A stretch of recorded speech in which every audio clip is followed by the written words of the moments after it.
শুভরাত্রি আমার প্রিয় বন্ধুরা, তোমরা ভালো আছো?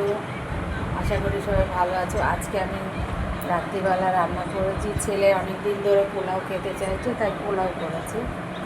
কুর্তিটা আমার কীরকম লাগছে বলবে তো কমেন্ট করে। ভালো লাগছে? আর দেখো, এই যে পোলাও রেডি। এখন শুধু খাওয়ার পালা। পোলাও আর এখানে তোমার হলো চিকেন কষা। ঠিক আছে, এটা হলো আজকে আমাদের রাতের খাবার। স্যালাডটা কাটা হয়নি, পরে একটু স্যালাডটা কাটবো। রান্না করতে করতে গরমে আর ইচ্ছা করছে না। ঠিক আছে, ভাবলাম একটু পাখা চালিয়ে বসে নিই, খাওয়ার সময় কাটবো। আমাদের তো খেতে খেতে অনেকটাই রাত হয়, 11:30 12টা বাজে খেতে খেতে। এই যে আমাদের নন্টে খাবে আর ওর বাবা খাবে, তারা তাড়াতাড়ি খাবে। তা ভাবলাম তোমাদের সাথে শেয়ার করি কি রান্না করেছি। রেগুলারই তো শেয়ার করি যেটাই রান্না করি, তাই ভাবলাম এটাও শেয়ার করি।